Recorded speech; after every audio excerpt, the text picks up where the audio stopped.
I'm Jojo Sweatt. I'm the organizing director for Common Defense. We're the largest grassroots progressive organization of veterans across the United States. I'm calling in from Phoenix, Arizona, where I reside. I'm the organizing director, and I'm also a United States Marine Corps veteran. Thank you for having me on the show.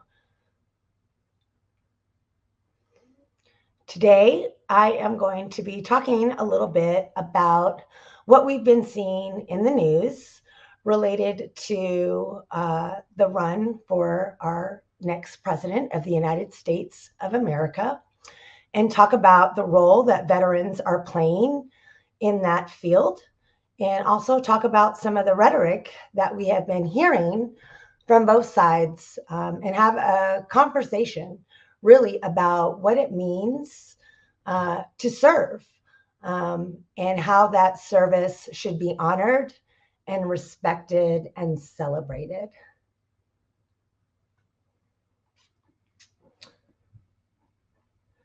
So first, we've heard J.D. Vance presenting about Governor Walz's previous military history and the way he speaks about his service to friends of mine who have also served in the United States Marine Corps, has rubbed us the wrong way.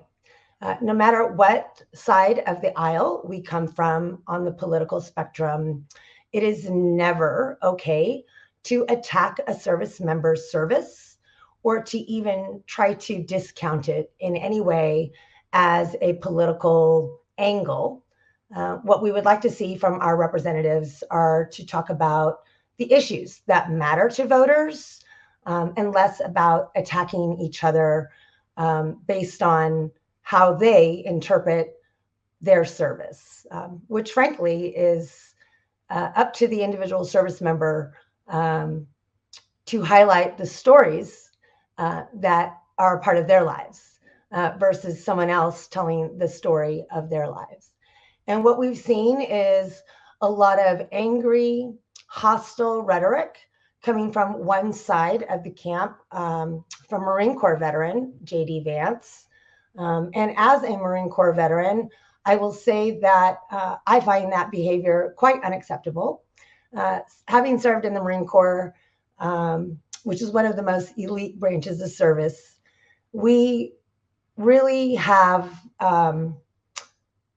a culture, right, of ensuring that the person, no matter who they are, where they came from, on the left and the right of us, would be protected.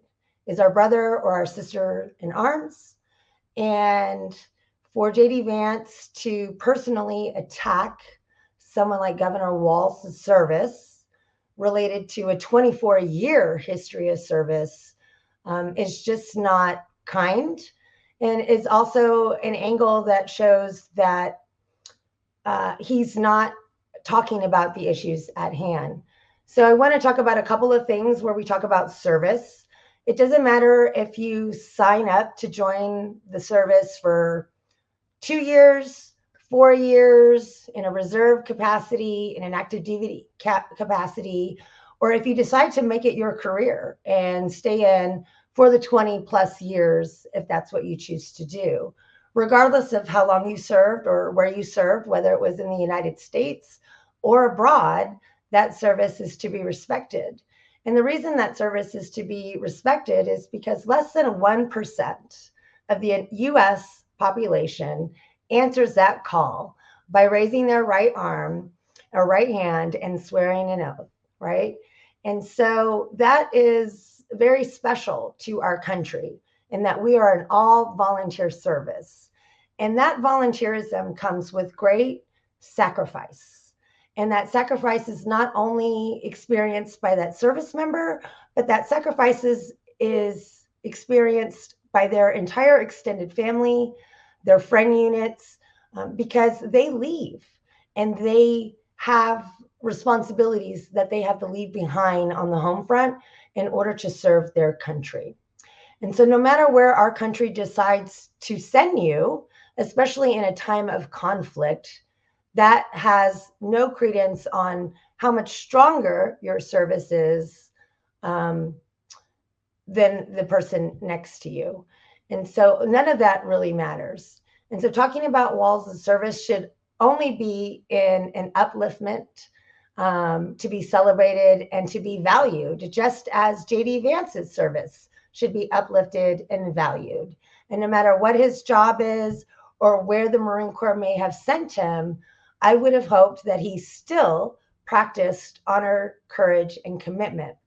And I would think even post serving, as a Marine is a Marine, no matter whether they're wearing the uniform or not, would have that apply to their life as well. Honor, courage, commitment. Those are very strong words that all the Marines that I know and trust would say the same thing. The other thing that they're saying about Walls is that he chose to leave the service before he was supposed to. And that's just not true. And we've seen reports, we've seen the Minnesota National Guard come out and explain exactly when Governor Walz put in his retirement, when that retirement was approved. And in that approval, he was allowed to run for office and his command had changeover. The other thing that a lot of folks seem to want to talk about is a misrepresentation of service. And I will say, as someone who has to speak in public spaces, a lot of times you are impassioned. You are having conversations with folks that are very serious about what's happening in our country. And gun violence is a large topic in our country. And there's no other person more qualified in this presidential and vice presidential run this year than I think to speak on this matter than Governor Walz, for his long, illustrious service in the military, maximizing his service longer than 20 years, having been a teacher in a classroom where I'm sure as the years have progressed from when he started as a teacher, escalated into having to do drills to combat violence that may happen at schools related to the culture in our country, and what kind of weapons are used in those environments. And so for Governor Walz, I don't look at him as someone who has misrepresented his service, misrepresented where he was. I think he spoke very passionately about the fact that wherever he deployed, whether it was directly in the combat zone or not, when you deploy, you become an armed member of your armed services. I deployed in capacity of Operation Iraqi Freedom in 2003. I was nowhere near the front lines of war. However, 24/7, I was responsible for carrying my M16A2 service rifle fully loaded. And so when Governor Walz is talking about carrying weapons of war during being deployed in support of a war, that is, to me, is not misspeaking or is not a misrepresentation of his service. It's him understanding that service members deploy in the capacity of war. And when they do that, there are different weapons that we must carry and use in order to execute those missions. Those weapons and those level of fire is not appropriate in the United States for our average human being to be carrying. They're not hunting rifles in any capacity. These are high-powered weapons that are designed to take out mass casualties in a short amount of time. And so when Governor Walz is talking about carrying weapons of war while being deployed in support of a war that his country was participating, that is enough for me. That is enough for me to compel an audience that is concerned about gun safety and protecting our students in schools, that these weapons do not belong on our soil. And so I hope that you can hear what I'm saying and understand that regardless of who you're going to vote for, it is never okay to question a person's service member or try to even attack their character when clearly they are working in the space of representing people who are suffering, who don't want to live under violence, who want to go to safe schools where there are free lunches, and have access to medical necessities for students to excel. So we have two stark contrast of service members talking about service. And I choose to go and listen to the person who is going to talk about service in the most positive capacity, who's going to uplift service members and understand that all service members have contributed and provided an exceptional value to our country. The arguments between both sides should be talking about the economy, should be talking about immigration, should be talking about how they are going to support the troops long-standing. What legislation will they pass that will protect us as we suffer many various elements from participating in forever wars? You can go back and look at everybody's voting record as it relates to who is actually supporting veterans, who is voting for legislation that is applicable to us, such as the monumentous legislation that was passed related to the PACT Act. And so I and other members of my team are really adamant about putting messages out that celebrate everyone's service. We have a lot of veterans that are standing tall and proud and saying why they are supporting different candidates. And by doing so, you should always be talking about you, your service, how that relates to where you live now, how your life is thriving or not thriving, and what are the powers to be that may be stifling your life based on law. So a lot of things that our elected officials or our potential elected officials are saying on the negative side really disenfranchises more concerted conversation that's more important. Having mudslinging and these debates between our representatives is just unacceptable. What I want to hear about are the issues and how they will improve our lives moving forward. And so I just think as service members, many of us, especially those of us who come from environments that are not the quote unquote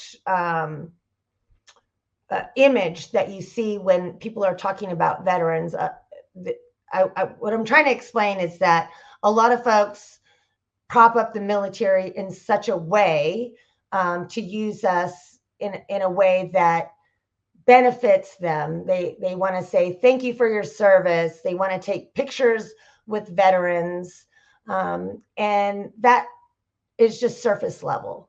What you want to see is how these folks are actually voting and how what they are saying they are doing for service members is what they are actually doing. As a woman, I can tell you that this rhetoric that I've been seeing coming out from one side that's very negative is something that I experience probably daily as a service member, as a woman of color who forward presents myself in public and talks about issues that are important. I can't tell you how many folks who I know have voted for the other side will use those moments to try to discredit me instead of having conversations with me. I can share a post right now on my social media, and I can guarantee you I will get a reply from another male service member along the lines of calling me the B word, calling me a commie. I've been questioned about my service quite many a times just because I am a woman. I've also been questioned whether or not I was actually in country as a woman. And most of the time, those questions come from men who haven't even served, who haven't even raised their right hand. And so I am not immune to this rhetoric on a daily basis. It's something that should not have to exist. However, you can see it playing out, even in the examples between J.D. Vance and Governor Walz. And we're here to tell you that that's just unacceptable. And if you are like me and value everyone's service, no matter where they come from, and understand that there are veterans that are disenfranchised, marginalized, who don't necessarily even have the correct discharge because of aggression that was exacted on them while they were in the service, because also the service is not perfect. And so I will tell you, at Common Defense, we value everyone's service. We value everyone's service who decided to raise that right hand and swear an oath to our Constitution. We actually don't even care how long you served, what your discharge is, because we understand we have veterans of our LGBTQ community who have served under Don't Ask, Don't Tell, who were adjudicated from the military unjustly and were given, other than honorable discharges, BCDs. We know people of color get bad conduct discharge at a much higher rate than white veterans do. And so at Common Defense, you have a home for your service, and a home that will celebrate your service, a home that will train you on how to use that service for good and to continue that service in your community. So if you want to be a veteran like those of us at Common Defense versus the kind of veterans that we've labeled as Blue Falcons, you can join us at www.commondefense.us. And we have a join forum, we have training opportunities, we have camaraderie, fellowship, and we have over 300,000 members all across the nation. Like I said, I'm located here in Arizona, and it's a battleground state. We have 2 organizers here full time. We have organizers in North Carolina, organizers in Georgia. We have organizers in Pennsylvania, Virginia, DC, Texas, and of course, Arizona. And so we have members, like I said, all over the United States that we can connect you to. We have national membership meetings every month. And we also use that opportunity to invite elected officials to speak, to share their ideas, where they want to help veterans, get our input on legislation, and many other opportunities for you to get involved and to really ensure that our thread of democracy remains intact. And we are the kind of veterans that denounce veteran participation on January 6th. So please join us at commondefense.us, where you can be celebrated for your service, no matter what capacity you served, and be activated and organized to work for the better good of your community as you move forward in service, post-military service. Thank you for having me.